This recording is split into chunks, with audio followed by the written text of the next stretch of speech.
নমস্কার, শিক্ষাবিজ্ঞান class 11 semester ওয়ানের আরও একটা ক্লাসে তোমাদেরকে স্বাগত জানাই। এতদিন আমরা কভার করছিলাম গ্রুপ এর ইউনিট ওয়ানটা। ইউনিট ওয়ান কমপ্লিট হয়ে গেছে। আজ থেকে আমরা শুরু করব ইউনিট টু। ইউনিট টু এর যে প্রথম চ্যাপ্টার আছে, chapter A, forms of education বা শিক্ষার বিভিন্ন রূপ, সেই বিষয়টা আজকে আমরা দেখব। তো চলো আজকে আমরা কী কী দেখবো সেটা একটু দেখে নিই। আজকে আমরা তোমাদের class 11 semester one group A unit two এর চ্যাপ্টার ওয়ান থেকে শিক্ষার বিভিন্ন রূপ সম্পর্কে জানবো। যেমন হচ্ছে প্রথাগত শিক্ষা বা নিয়ন্ত্রিত শিক্ষা, তারপর যেমন প্রথা বহির্ভূত শিক্ষা, এই সমস্ত বিষয়গুলো সম্পর্কে আমরা জানবো। তো চলো একটু দেখে নিই যে কী কী জানবো আমরা। আজকে আমরা জানবো শিক্ষার বিভিন্ন রূপ, তারপর জানবো প্রথাগত শিক্ষা বা নিয়ন্ত্রিত শিক্ষা, এর বিভিন্ন ধারণা, বৈশিষ্ট্য, প্রয়োজনীয়তা, সীমাবদ্ধতা, এই সমস্ত বিষয়গুলি সম্পর্কে আজকে আমরা জানবো। তো এতদিন তোমরা পড়েছিলে শিক্ষার উপাদান, তোমরা পড়েছিলে আগের ক্লাসে হয়তো ফ্যাক্টরস অফ এডুকেশন। তো সেখানে তোমরা 4টি উপাদান সম্পর্কে জেনেছিলে, তাই তো? তো আজকে আমরা শিক্ষার রূপ সম্পর্কে জানবো। শিক্ষার রূপ কটা? শিক্ষার রূপ 3টে। এটা কিন্তু কোয়েশ্চেনে আসে, মানে একদম বেসিক কোয়েশ্চেন এটা চলে আসে যে শিক্ষার রূপ কটা। শিক্ষার রূপ কটা বলতে গেলে তোমার মানে গুলিয়ে ফেলো না, যে শিক্ষার রূপ 4টে যেন করে দিও না। ওটা হচ্ছে শিক্ষার উপাদান হবে। তো এই বিষয়গুলি, ছোটো ছোটো বিষয়গুলি কিন্তু তোমরা মাথায় রেখো। তো চলো দেখে নিই শিক্ষার রূপ কী। দেখো, শিক্ষা তো আমরা বিভিন্নভাবে পেয়ে থাকি, তাই না? সারা জীবনব্যাপী আমরা শিক্ষা লাভ করি। তো শিক্ষা আমরা বিভিন্নভাবে পেয়ে থাকি। তো যেই জায়গা থেকে যেইভাবে আমরা শিক্ষা পেয়ে থাকি সেটাই হচ্ছে শিক্ষার রূপ বা শিক্ষার যে বিভিন্ন বিষয়টা আছে, যে কীভাবে আমরা শিক্ষাটা লাভ করি, কোথা থেকে লাভ করি শিক্ষা, কেমনভাবে লাভ করি, সেটা হচ্ছে শিক্ষার রূপ। তো এখানে দেখো একটু কী লেখা আছে দেখে নিই। শিক্ষা হলো এমন একটা জীবনব্যাপী প্রক্রিয়া যা আমাদের দৈনন্দিন জীবনে অভিজ্ঞতা অর্জন করতে এবং পারিপার্শ্বিক পরিবেশে নিজেকে মানিয়ে নিতে সাহায্য করে।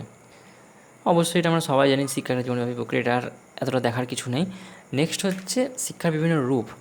শিক্ষার যে 3টে রূপ আছে, এই 3টে রূপ থেকে কিন্তু কোয়েশ্চেন আসে যে শিক্ষার 3টি রূপ কী কী, এরকম কোয়েশ্চেন চলে আসে কিন্তু।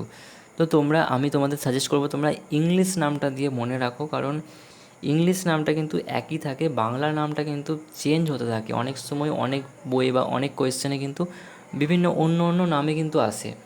তো তোমরা ট্রাই করবে প্রথম থেকেই যে ইংলিশ নামটা মনে রাখার।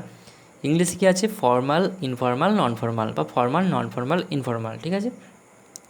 ফর্মাল দিয়েই সব কটা আছে, ফর্মাল, ইনফর্মাল, নন ফর্মাল, এভাবে মনে রাখবে। আর যদি বাংলায় মনে রাখতে চাও, প্রথাগত বা নিয়ন্ত্রিত শিক্ষা, এটাকে অনেক সময় প্রথাযুক্তও বলা হয়। তো এই যে বিষয়গুলো বলছি, তখন ধরো তোমরা প্রথাগত আর নিয়ন্ত্রিত পড়ে গেছো, তোমাদের চলে এলো প্রথাযুক্ত, অত বুঝতে পারলে না। এই জন্য বলছি যে পুরোটাই, মানে সব কটা যে নাম আছে, তোমরা বইয়েতে আরও কিছু নাম পাবে, সেই সমস্ত নামগুলো ধরে কিন্তু তোমরা ভালোভাবে জিনিসটা মনে রাখো। নেক্সট হচ্ছে প্রথা বহির্ভূত বা নিয়ম বহির্ভূত শিক্ষা, এটা ইংলিশ হচ্ছে নন ফর্মাল এডুকেশন। নেক্সট হচ্ছে অনিয়ন্ত্রিত শিক্ষা বা ইনফর্মাল এডুকেশন।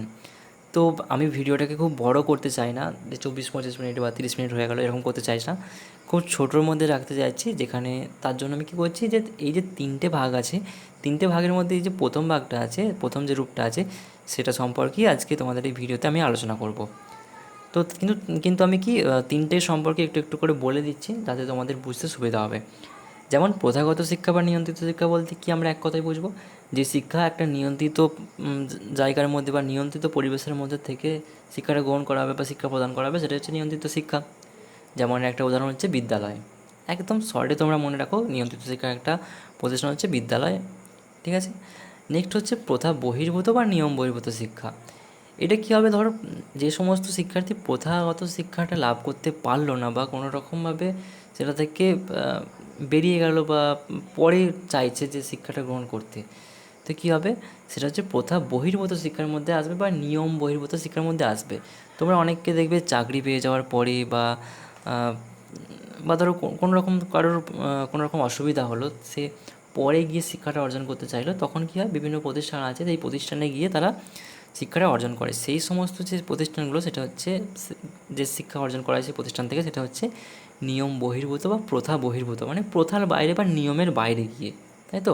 যে রেগুলার যে নিয়মটা আছে বা ফর্মাল নিয়মটা আছে, তার বাইরে গিয়ে যে শিক্ষাটা অর্জন করা হয় সেটা হচ্ছে নিয়ম বহির্ভূত শিক্ষা। এর সবচেয়ে বড় উদাহরণ হলো মুক্ত বিদ্যালয় বা ওপেন এডুকেশন বা ডিস্টেন্স এডুকেশনের যে প্রতিষ্ঠানগুলো আছে সেগুলো।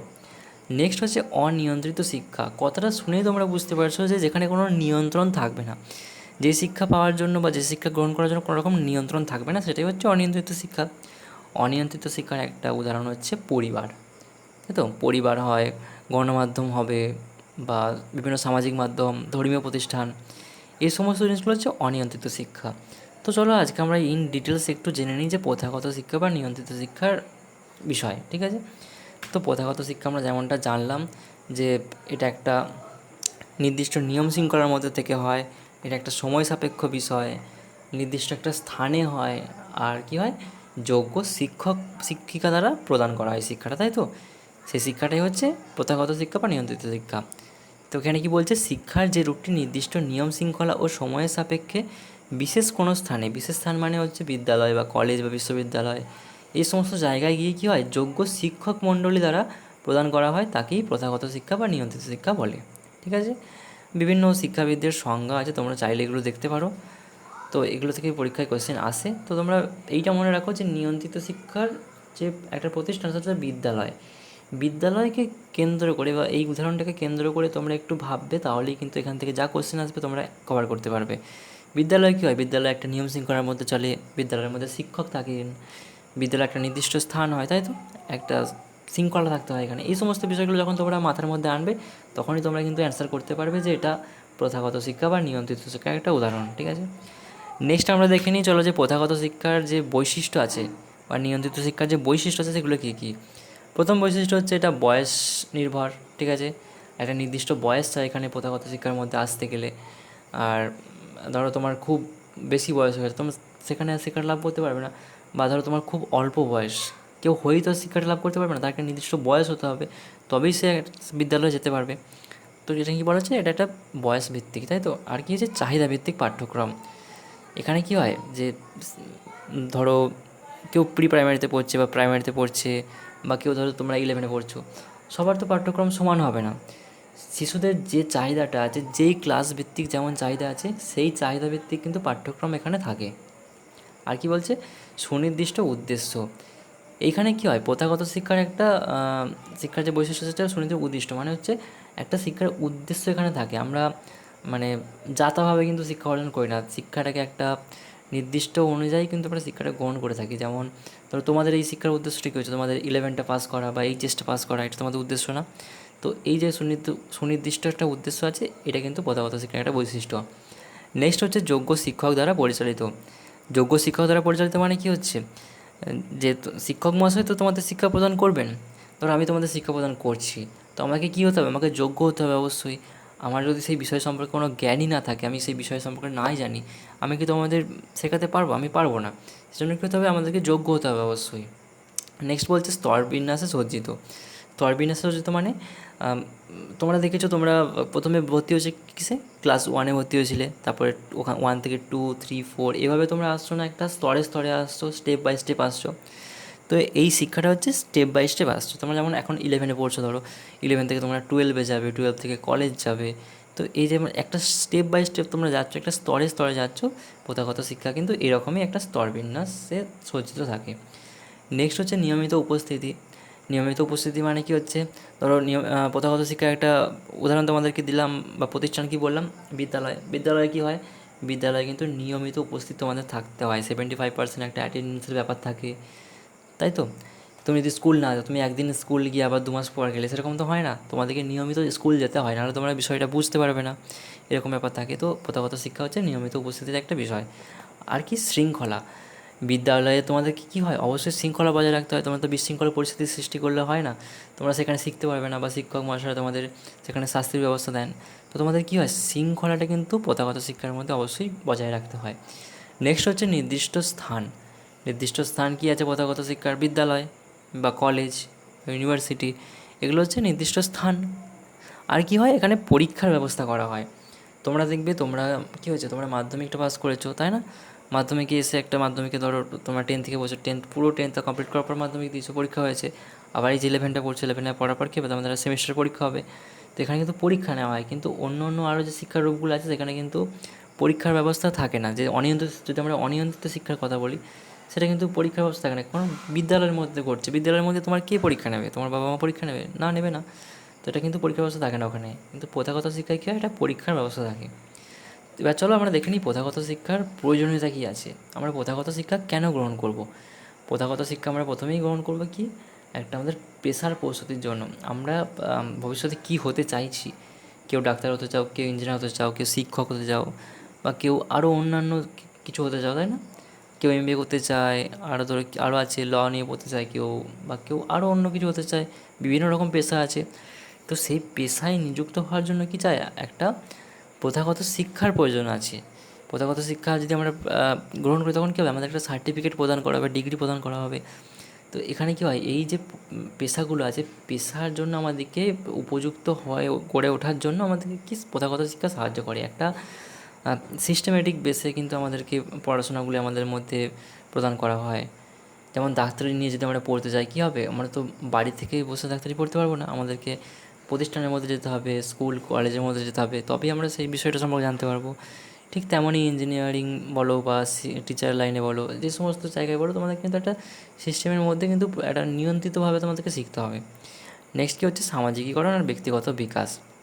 যখন তোমরা স্কুলে যাবে, স্কুলকে আমরা কী বলি, একটা সমাজের ক্ষুদ্র সংস্করণ, তাই তো? যখন আমরা স্কুলের মধ্যে যাব, আমরা আরও মানে শিক্ষক শিক্ষার্থীদের সাথে বলো বা আরও ছাত্রছাত্রীদের সাথে আমরা কী করবো, আমরা মিশবো। মেশার ফলে কী হবে, আমাদের সামাজিকীকরণ ঘটবে। আমরা স্কুলে কী হয়, আমরা বিভিন্ন সমাজের থেকে বিভিন্ন ধর্মের বলো বা বিভিন্ন বর্ণের, জাতির এই সমস্ত শিক্ষার্থীরা আসে, বিভিন্ন রকম শিক্ষার্থীরা আসে। তো তাদের সাথে মেলামেশা করার পর কী হবে, আমাদের সামাজিকীকরণ গড়ে উঠবে। এই সামাজিকীকরণ করার ফলে আমাদের কী হবে, আমাদের ব্যক্তিগত বিকাশও ঘটবে, তাই তো? এটাই হচ্ছে প্রথাগত শিক্ষার একটা প্রয়োজনীয়তা। আর কী হচ্ছে, অর্থনৈতিক প্রবৃদ্ধি। যখন আমরা একটা কোর্স করব বা কোনো একটা বিষয় নিয়ে পড়াশোনা করব নিয়ন্ত্রিতভাবে, তখন কী হবে, আমরা সেই বিষয়টা নিয়ে আমরা যাতে সেই বিষয়টা থেকে আমরা অর্থনৈতিকভাবে আমরা স্টেবল হতে পারি, বা অর্থ উপার্জন করতে পারি, টাকা পয়সা উপার্জন করতে পারি, তার যে একটা সঠিক দিক নির্দেশনা বা কোন দিকে গেলে কীভাবে পড়লে আমাদেরকে একটা আর্থিক দিক দিয়ে আমরা স্টেবল হতে পারবো, সচ্ছল হতে পারবো, সেটা কিন্তু সাহায্য করে কি, প্রথাগত শিক্ষা। আর কী করে, উচ্চশিক্ষার প্রবেশাধিকার দেয়। মানে ধরো তোমরা এখন 11 করছো, এবার তোমরা চাইছো যে আরও আরও তোমরা হায়ারে যেতে চাইছো, কলেজে যেতে চাইছো বা বিশ্ববিদ্যালয়ে যেতে চাইছো। তোমাদের সেজন্য কী চাই, তোমাদের একটা ডিগ্রি চাই বা সার্টিফিকেট চাই। তোমরা হচ্ছে 12 পাস করে তারপর তোমরা কলেজ যেতে পারবে। তো এই যে সার্টিফিকেটটা তোমাদের দেওয়া হবে, সেইটার ফলেই কিন্তু তোমরা উচ্চশিক্ষা পেতে পারবে। কিন্তু তোমরা এমনটা হবে না, তুমি যদি বাড়িতে থেকে শিক্ষা গ্রহণ করো, তুমি ধরো বাড়িতে আছো, তুমি সব জিনিসই পড়ছো, তুমি যা সিলেবাসে সব পড়ছো, কিন্তু কী হবে, সেখানে তুমি কোনো রকম ডিগ্রি বা সার্টিফিকেট পাবে না। তার ফলে কী হবে, তুমি উচ্চশিক্ষায় যেতে পারবে না, তুমি কলেজে যেতে পারবে না, তাই তো? কলেজে ভর্তি হতে পারবে না। কিন্তু প্রথাগত শিক্ষায় শিক্ষা গ্রহণ করলে কী হবে, তুমি এই সুযোগটা পাবে। নেক্সট হচ্ছে ডিগ্রি ও সার্টিফিকেট প্রদান। যেমনটা তোমাদের বললাম, এই শিক্ষার মধ্যে থাকার ফলে তোমাদের কী হবে, একটা ডিগ্রি আর সার্টিফিকেট তোমাদের এখানে দেওয়া হবে, তাই তো? যার ফলে তোমরা কী হবে, অর্থনৈতিকভাবে সাহায্য সচ্ছল হতে পারবে, তারপর হচ্ছে উচ্চশিক্ষায় সুযোগ পাবে, এই সমস্ত বিষয়গুলো হবে। নেক্সট হচ্ছে সংস্কৃতির সংরক্ষণ। সংস্কৃতিকে আমরা কীভাবে সংরক্ষণ করবো, এখানে ধরো বিভিন্ন রকম বইয়ের মাধ্যমে, পাঠ্যপুস্তকের মাধ্যমে কী হবে, বিভিন্ন যে সাংস্কৃতিক যে ব্যাপারগুলো আছে, সংস্কৃতির বিভিন্ন ঐতিহ্য আছে, ঠিক আছে, সংস্কৃতি ঐতিহ্য, এই সমস্ত বিষয়গুলি পাঠ্যক্রমের মধ্যে দিয়ে কী হবে, একটা প্রজন্ম থেকে আরেকটা প্রজন্মের মধ্যে ট্রান্সমিট করা সম্ভব হবে। আমরা যখন কোনো জিনিস সম্পর্কে পড়বো, আমরা ইতিহাসের এত কিছু বিষয় কী করে জানছি, পাঠ্যক্রমের মধ্যেই জানছি, বা একটা প্রথাগত জায়গায় গিয়ে পড়েছি বলেই তবে আমরা জানছি বিষয়গুলো। তো এই বিষয়টাকে করবে, প্রথাগত শিক্ষা করবে। নেক্সট হচ্ছে নিয়মানুবর্তিত গঠন। মানে কি, একটা নিয়মের মধ্যে কিন্তু শিক্ষার্থীকে নিয়ে আসবে বা তোমাকে নিয়ে আসবে। যেমন হচ্ছে, যদি তুমি স্কুল যাও বা প্রথাগত শিক্ষা অর্জন করো, তোমার স্কুল যাও, স্কুলে গেলে কী হবে, স্কুলের একটা নির্দিষ্ট নিয়ম মানে টাইম থাকে, সেই টাইমে তোমাকে স্কুল যেতে হবে। তারপর স্কুলে গিয়ে তোমাকে জাতীয় সঙ্গীত গাইতে হবে, শিক্ষকদের সম্মান করতে হবে, তোমার যে সহপাঠী আছে তাদের সঙ্গে ভালোভাবে মিশতে হবে। এই যে একটা নিয়ম আর শৃঙ্খলাদের ব্যাপারটা আসছে, এই নিয়ম আর শৃঙ্খলার ব্যাপারটা কিন্তু তুমি যখন একটা প্রথাগত বা নিয়ন্ত্রিত যে একটা প্রতিষ্ঠানে যাবে, তখনই কিন্তু তুমি শিখবে। তুমি যদি মানে পরিবারের মধ্যে থাকো বা সমাজের মধ্যে থাকো, তুমি কী হবে, তোমার মধ্যে কিন্তু এই নিয়ন্ত্রণের যে ব্যাপারটা বা শৃঙ্খলার যে ব্যাপারটা কিন্তু অতটা এসে পৌঁছাবে না। তার জন্য আমাদের প্রথাগত শিক্ষা কিন্তু প্রয়োজন। তো এতক্ষণ আমরা প্রয়োজনগুলো দেখলাম, কেন প্রয়োজন আর শিক্ষার ক্ষেত্রে কী ভূমিকা আছে। এবার আমরা দেখব যে প্রথাগত শিক্ষার সীমাবদ্ধতা বা সমস্যা কী কী আছে। সমস্যা তো অবশ্যই আছে, তাই না? প্রথম সমস্যা কী হচ্ছে, শিক্ষকের উপর অত্যাধিক নির্ভরতা। এখানে কী হয়, যখন আমরা বিদ্যালয় থেকে কোনো রকম শিক্ষা গ্রহণ করতে চাই বা প্রথাগত শিক্ষা গ্রহণ করতে চাই, তখন কী হয়, বিদ্যালয়ের যে শিক্ষা যিনি প্রদান করেন তিনি হচ্ছে শিক্ষক। তাই কি আমরা শিক্ষকের উপরই ডিপেন্ড হয়ে থাকি যে তিনি আমাদেরকে সমস্ত কিছু শেখাবেন, আমরা শিখব। কিন্তু এখানে কী হয়, শিক্ষার্থীর যে সুযোগটা বা শিক্ষার্থীর যে স্বতঃস্ফূর্ততা, এখানে কিন্তু কম থাকে। সেভাবে কিন্তু মানে সুযোগ দেওয়া হয় না শিক্ষার্থীকে। তাই কি বলছি, পুরো দায়িত্বটাই কিন্তু শিক্ষকের উপর থাকে। আর কি হচ্ছে নেক্সট সমস্যা কি হচ্ছে, কঠোর নিয়ম আর নমনীয়তার অভাব। যেমনটা তোমাদের আগে বললাম যে নিয়মিত উপস্থিত থাকতে হয় স্কুলে বা কলেজে, 75% যে একটা অ্যাটেন্ডেন্সের ব্যাপার থাকে বা উপস্থিতির ব্যাপার থাকে, সেটার কম হলে কী হয়, পরীক্ষায় বসতে দেওয়া হয় না বিভিন্ন স্কুলে, তাই তো। আম, এমনটা হয়তো কমই দেখা যায়, কারণ হয়ে যায় বসতে দিয়ে দেওয়া হয় অ্যাটলিস্ট, কিন্তু নিয়মে কী আছে 75% না হলে বসে দেওয়া হবে না। তো এটাও কিন্তু একটা সমস্যার মধ্যেই আছে। যদি কোনো শিক্ষার্থী ধরো কারোর শরীর খারাপ করে গেলো বা কিছু হলো, বা ধরো কেউ গেল না, তখন কী হবে, সে তো আর পরীক্ষায় বসতে পারবে না, তার ফলে তার একটা বছর ধরো নষ্ট হলো। এরকম এগুলো হচ্ছে একটা তোমার অসুবিধার মধ্যে পড়ছে বা সীমাবদ্ধতা পড়ছে। নেক্সট হচ্ছে যান্ত্রিক শিক্ষা ব্যবস্থা। যান্ত্রিক শিক্ষা ব্যবস্থা মানে কি, ধরো একটা যে শিক্ষা ব্যবস্থা চলে আসছে যুগের পর যুগ ধরে, কী হচ্ছে একইভাবে ধারাবাহিকভাবে গতানুগতিকভাবে কিন্তু একই রকমভাবে জিনিসটা চলে আসছে, যার ফলে কী হচ্ছে শিক্ষার্থীরা শিক্ষার প্রতি মনোযোগ হারিয়ে ফেলছে, আগ্রহ হারিয়ে ফেলছে। এর ফলে কী হচ্ছে শিক্ষার্থীরা ঠিকঠাকভাবে কনসেন্ট্রেট করতে পারছে, অ্যাটেনশন দিতে পারছে না। এর ফলে কী হচ্ছে শিক্ষায় তাদের আগ্রহটা হারিয়ে যাচ্ছে, শিক্ষাটা সঠিকভাবে হচ্ছে না। এটা হচ্ছে একটা সীমাবদ্ধতা বা সমস্যা। নেক্সট হচ্ছে পাঠ্যক্রমের বোঝা। তোমরা দেখবে বিভিন্ন সিবিএসসি স্কুলে বা ইংলিশ মিডিয়াম স্কুলগুলোতে তোমরা দেখবে শিক্ষার্থীদের ওপর ক্লাস 1 থেকে বা নার্সারি থেকে এত চাপ দিয়ে দেওয়া হয় পাঠ্যক্রমের বা বইয়ের বা সিলেবাসের। তো সেটা কী হয়, তাদের সৃজনশীলতা আর যে সুপ্ত প্রতিভা আছে এই সমস্ত বিষয়গুলোতে কিন্তু একটা বোঝার সৃষ্টি করে। মানে হচ্ছে তাদের কী হয়, তাদের এত বইপত্র দিয়ে দেওয়া হয়, 7টা 8টা করে বই দিয়ে দেওয়া হয়। এর ফলে কী হয়, তাদের নিজ মানে এই সমস্ত বিষয় থেকে তারা বেরোতেই পারে না। তাদের যে ক্রিয়েটিভ দিকটা তারা ফুটিয়ে তুলবে বা যে সুপ্ত জিনিসগুলো আছে যেগুলো বের করবে, এই সমস্ত সুযোগই পায় না। নেক্সট হচ্ছে সীমিত প্রবেশপথ। সীমিত প্রবেশপথ মানে ধরো তুমি ধরো খুব মেধাবী আছো, তুমি ক্লাস 11-এর পুরো সিলেবাসটা কমপ্লিট করে ফেললে, মানে একটা নির্দিষ্ট সময়ের আগেই তুমি কমপ্লিট করে ফেললে। তুমি কিন্তু চাইলেও সেমিস্টার 2-এ যেতে পারবে না, তোমাকে সেমিস্টার 1-এর এক্সাম দিতে হবে, তারপরেই কিন্তু তুমি সেমিস্টার 2-এ যেতে পারবে। কিন্তু যদি তুমি অন্য কোনো ভাবে শিক্ষা গ্রহণ করো, যদি পরিবারের মধ্যে থেকে যদি তুমি এই জিনিসটা করো, তুমি কী হবে, তুমি হচ্ছে পুরো সিলেবাসটা কমপ্লিট করে নিলে, তারপরে তুমি একটা অন্য সিলেবাস ধরে নিলে, এরকমটা হবে। কিন্তু প্রথাগত শিক্ষায় সেটা হয় না। প্রথাগত শিক্ষা তো খুব সিস্টেমেটিক হওয়ার ফলে কী হয়, একটা লিমিটেশন থাকে এখানে যে একটা সিস্টেমেটিকভাবেই করতে হবে, টাইম টু টাইমই করতে হবে। টাইমের আগেও তুমি করতে পারবে না, টাইমের পরেও করতে পারবে না। টাইমের পরে করলে তুমি ফেল করে যাবে, আর টাইমের আগে করার তো কোনো সুযোগই নেই। তাই এটা কী বলছে, একটা সীমিত প্রবেশপথ এখানে আছে। তো এতটাই ছিল তোমাদের যে সিলেবাসে আছে যে বিভিন্ন বিষয়গুলি সম্পর্কে আলোচনা করতে হবে, সেগুলো আমি আলোচনা করে দিলাম। আশা করছি তোমাদের পুরো বিষয়টা ক্লিয়ার হয়ে গেছে। আর এই যে এই ক্লাসের নোটটা যদি তুমি নিতে চাও, তাহলে তুমি নিচে থেকেও টেলিগ্রামের লিঙ্ক আছে ডেসক্রিপশানে, ওখান থেকে তুমি জয়েন করে যাও, সাবস্ক্রাইব করে নাও টেলিগ্রাম চ্যানেলটাকে। ওখানে আমি এই পিডিএফটা থাকবে সেটা আমি পাঠিয়ে দেবো। আর যদি এটার ডিটেলস নোট চাও, সেটাও তুমি কিন্তু টেলিগ্রাম চ্যানেলে পেয়ে যাবে। মানে এটা ইউনিট 1 থেকে দিচ্ছিলাম না, কিন্তু ইউনিট 2 থেকে আমি এটা দেওয়া শুরু করছি, যে পুরো যে ডিটেলসের নোট আছে, যদি মানে তুমি কোনো টিউশন না নাও আদার্স করে, তোমার কোনো অসুবিধা হবে না। তুমি এখান থেকে নোট পড়ে বা এখান থেকে জিনিসটা বুঝে কিন্তু তুমি পরীক্ষা দিতে পারবে, মানে এতটা সক্ষম তোমরা হয়ে উঠবে। তো তার জন্য তোমাদের কী করতে হবে, তোমরা তো একটা ক্লাস দেখছো, তোমার হয়তো আগের ক্লাসগুলো হয়তো দেখেছো, বা তুমি যদি এটা নতুন হয়ে থাকো, তো তোমাকে কী করতে হবে, পরবর্তী আরও ভিডিওগুলো দেখার জন্য বা আগের ভিডিওগুলো দেখার জন্য তোমাকে চ্যানেলটা সাবস্ক্রাইব করে রাখতে হবে।